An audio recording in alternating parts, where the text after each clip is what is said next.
Como fue anunciado, recibimos a Roberto Crosa, es neurocirujano, le agradecemos su presencia. Gracias por venir, buen día. Buen día, gracias por la invitación. Bueno, lo convocamos porque fue el pasado 29 de octubre el Día Internacional del ACV y nos pareció una buena oportunidad poder aprovechar esa fecha a nivel internacional para profundizar sobre esta afectación. Lo primero, ¿se le llama una enfermedad? Sí, podemos decir que es una enfermedad, sí. Que es una de las principales causas de muerte del mundo, aunque uno quizás no lo tenga tan presente, y que además, para los casos de personas que lo padecen y que no mueren, puede llegar a dejar secuelas, ¿no? Entonces, es bueno poder ver si podemos hacer algo para evitarlo, el contexto internacional y sobre todo aquí en el Uruguay. Lo primero es eso, plantearle cómo estamos en Uruguay con relación a la prevalencia de esta enfermedad. Nos falta mucho. Uruguay es uno de los países de Sudamérica que tiene los peores rankings en cuanto a prevalencia del ACV, según lo que se ha analizado inclusive en las cifras a nivel nacional. A nivel internacional es cierto lo que tú decías, que es una de las enfermedades más mortales, es la segunda en general en causa de muerte. Mueren casi 7 millones de personas por año por ACV, mucho más que por cáncer, mucho más que por accidentes de tránsito. Y es una de las enfermedades que causan mayor grado de discapacidad en el ser humano. Para el que discapacidad sobrevive, severa. Para el que sobrevive. Para el que sobrevive, el grado de discapacidad con el que sobrevive en general, hay diferentes grados obviamente, el cerebro es un órgano muy complejo, es una de las enfermedades más discapacitantes que existen. ¿Por qué tenemos en Uruguay los peores rankings en cuanto a la enfermedad? Si generalmente cuando uno habla de la salud, bueno, no sé, afecciones vinculadas al tabaco, en cáncer, generalmente no estamos tan mal en el ranking. Sí, eso es verdad. Se han hecho políticas muy buenas políticas de salud con respecto al combate al tabaquismo, que creo que han sido exitosas, pero también es cierto que si bien estas patologías, estas enfermedades cerebrovasculares, que es lo que representa la sigla ACV, es una enfermedad cerebrovascular, si bien están ligadas a todos estos factores de riesgo modificables, como pueden ser la obesidad, la hipertensión en algunos casos, el tabaquismo, etcétera, no hay una relación tan directa como sí existe, por ejemplo, entre el cáncer de pulmón y el consumo de cigarros. No quiere decir que una persona, porque esté gorda o porque fume, vaya a tener un accidente cerebrovascular. Quiere decir que tiene más chances de tener un accidente cerebrovascular, pero no necesariamente no es una condición sine qua non, claro, para tener un ACV. Ahora, la persona más sana del mundo puede tener un ACV. Claro. La más sana, la que tenga los mejores valores. Los mejores valores que se puedan encontrar en un ser humano, esa persona también puede sufrir un ACV. Escucho lo que nos dice, reflejando la problemática. Me llama la atención que el tema no haya estado tan presente, por ejemplo, en el foro de enfermedades no transmisibles que se hizo aquí en nuestro país. Pues nunca hablamos tanto del ACV. Sí, creo que se diluye un poco. Está dentro de las enfermedades, aquí se consideran dentro de las enfermedades cardiovasculares. Por eso cuando se dice enfermedades cardiovasculares se incluye las enfermedades cerebrovasculares y eso diluye un poco el tema de las enfermedades cerebrovasculares. Porque una persona cuando escucha, cualquier persona, incluso médico que escucha enfermedad cardiovascular, tiende a ligar eso solamente con el corazón y en realidad se están incluyendo otras patologías como por ejemplo enfermedades como el ACV. Sí, se ha diluido y la pregunta que tú haces también me la hago yo. ¿Por qué las autoridades del Ministerio de Salud no hacen hincapié en una patología que en Uruguay mata 7 personas por día? 7 personas por día.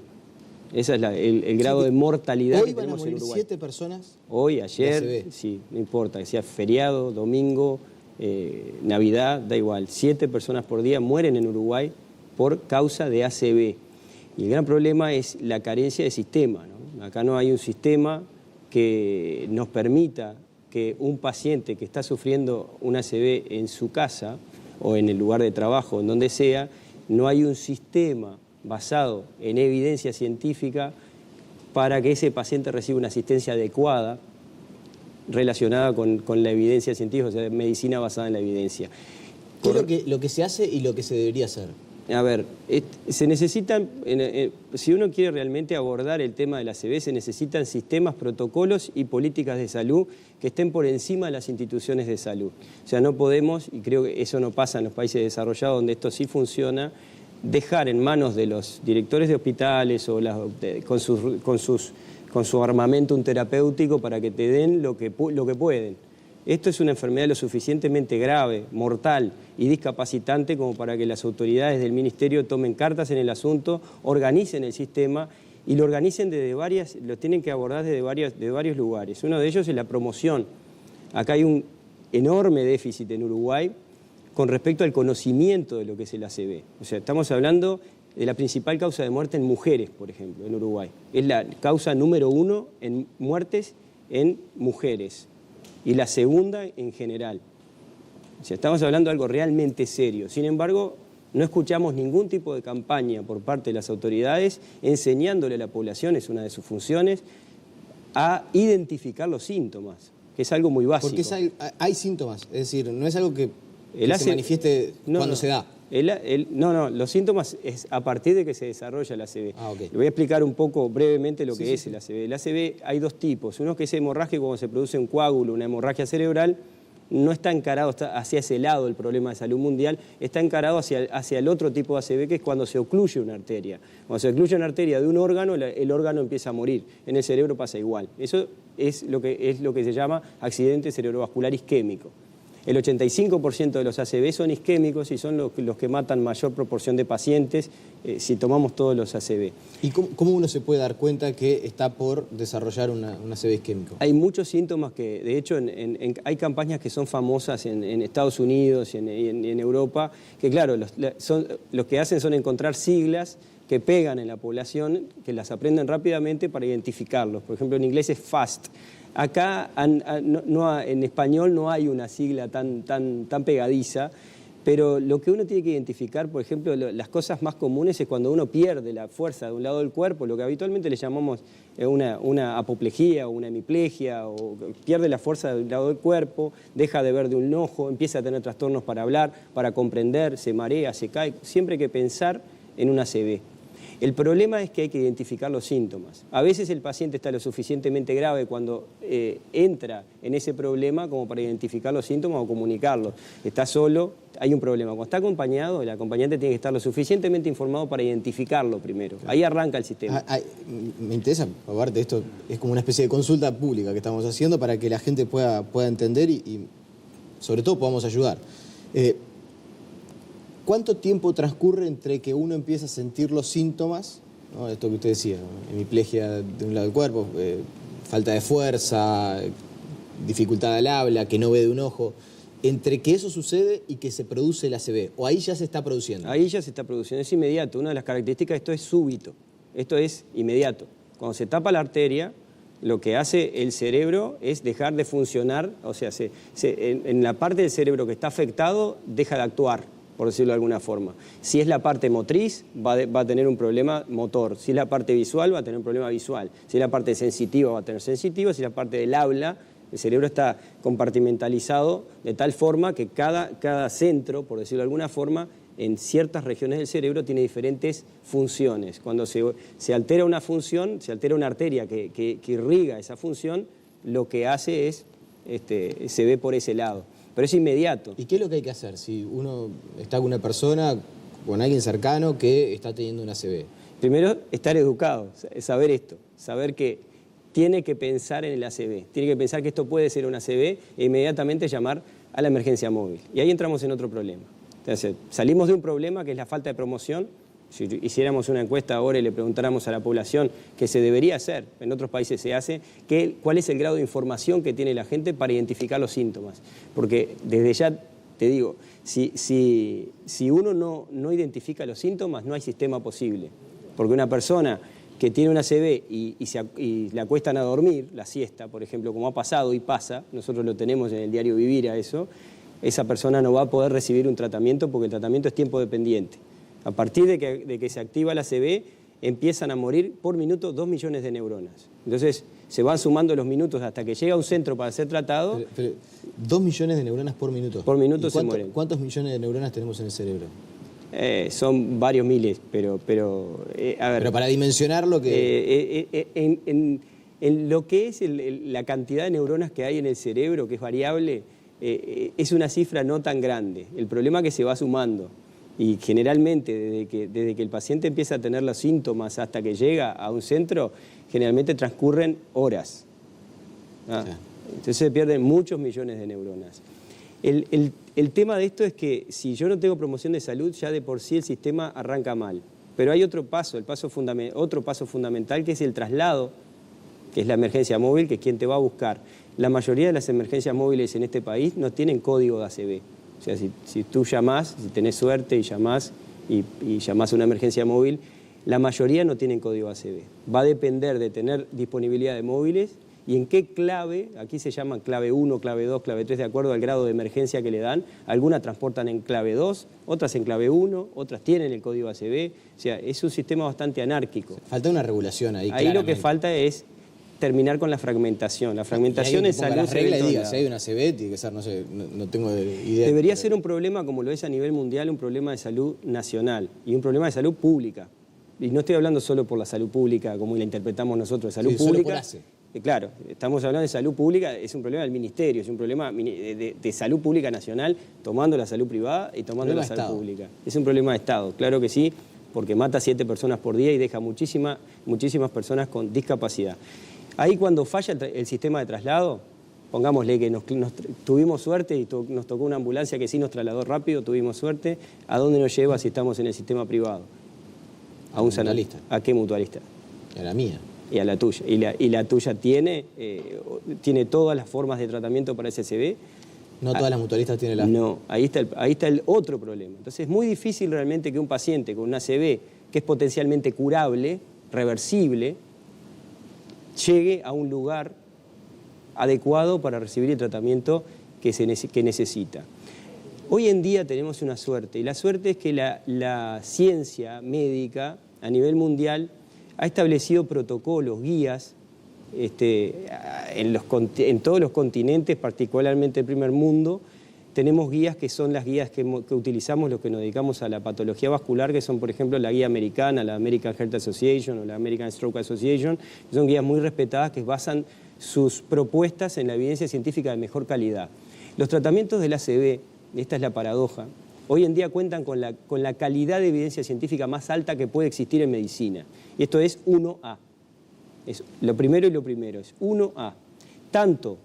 Hay dos tratamientos, esto no lo sabe todo el mundo, dos formas de tratamiento. Uno de ellos es mediante un fármaco que se llama RTPA, que es un fibrinolítico, que se inyecta por vía venosa y hay que hacerlo antes de las 4 horas y media, desde que empezó el cuadro.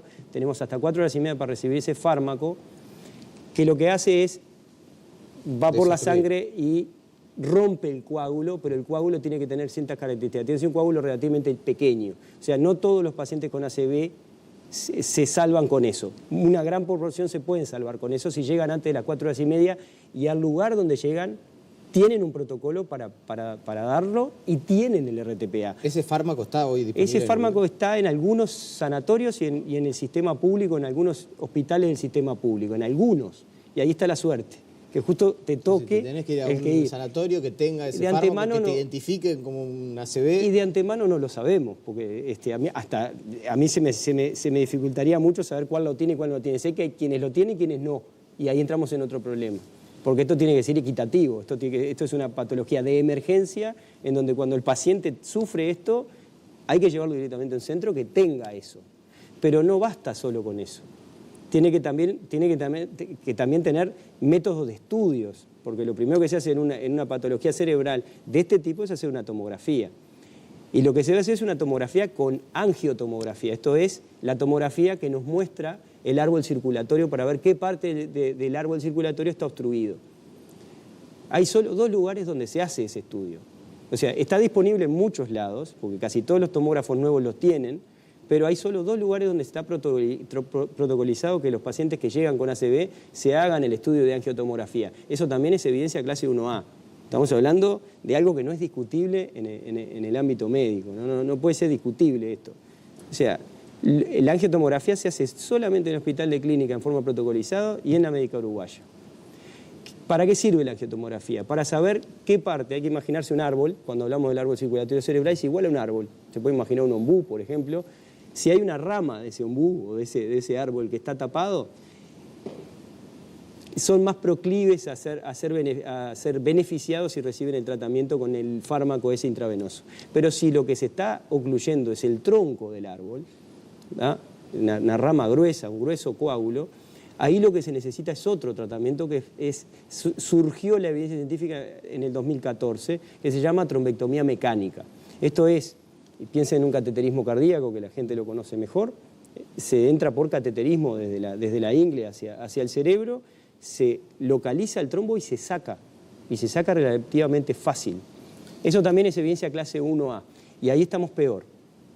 Esos son los pacientes más graves, los que más se mueren, y ahí estamos mucho peor, porque ahí sí puedo decir con propiedad que hay un solo centro que tiene la posibilidad de hacer eso, que es Médico Uruguayo. El resto de los centros públicos y privados, ninguno de ellos tiene posibilidad de hacer esto. Se nos va la entrevista, lamentablemente. Usted decía, no hay algunos aspectos que uno puede hacer de su vida que eventualmente podrían reducir, imagino, las posibilidades de tener un ACV. Pero hasta la persona más sana también está en riesgo del día de mañana poder tener esta patología. ¿Qué es lo recomendable en estos casos para achicar el margen? Bueno, la Organización Mundial de la Salud está haciendo mucho hincapié en reducir los factores de riesgo modificables. El 90% de los ACV que ocurren en el mundo, ocurren 17 millones de ACV por año, o sea, estamos hablando de una cifra que es realmente grande, están relacionadas con factores de riesgo modificables como el tabaco, la obesidad, el sedentarismo, etcétera, etcétera, que son los mismos para la parte cardíaca. Eso no quiere decir que si uno modifica todo eso no va a tener más ACV. Quiere decir que se supone que deberían reducirse. Pero el problema es que yo no puedo hacer una campaña de prevención basado solamente en la prevención. No puedo decirle a la población, deje de comer sin sal, deje de fumar, etcétera, etcétera, porque le tendría que decir, si usted tuviera una ACV, no tenemos sistema para que usted sea asistido en forma adecuada, relacionado con el mejor nivel de evidencia que hay en el mundo y con las guías que generalmente se utilizan. O sea que usted entiende que es mejor hacer énfasis y poner el foco sobre la respuesta del sistema que sobre la prevención. Hay cosas que son prioritarias, ¿no? Si yo tengo 7 personas que se me mueren por día, yo tengo que crear un sistema regular y tengo que coordinar todo el sistema médico para que la mayor cantidad de pacientes por lo menos sean asistidos con ACV, que es una patología grave que te puede matar. Eso no quiere decir que no se haga prevención. O sea, son cosas que son perfectamente complementarias. Pero si yo tengo una persona que se me puede morir, lo que tengo que darle es asistencia a esa persona.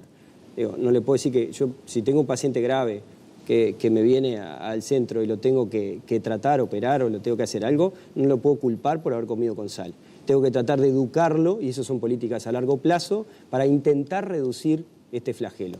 Pero no puedo olvidarme de la parte más prioritaria, que es lo que está pasando hoy. Si hablamos de que hay 17 ACV por día y que muchos de ellos no llegan, la gran mayoría no llegan a centros de ACV dedicados a ese tema, o sea que esa persona, yo a veces pongo un ejemplo que es bastante gráfico. Hay ACV que son enviados a centros donde no hay a veces ni tomógrafo. O sea, es como si una persona que sufre una apendicitis, para hacer algo que lo entienda todo el mundo, es enviado a un hospital donde no hay cirujano. O sea, ahí tendríamos que pensar qué es la asistencia de salud. No hay ni que hablar de lo que debe ser en el interior del país. Todavía si la situación en Montevideo es de falta de respuesta muchas veces, lo que será en el interior. Roberto Cruz, agradecemos su presencia esta mañana. Muchas gracias por la invitación. La pausa y seguimos con muchas más noticias.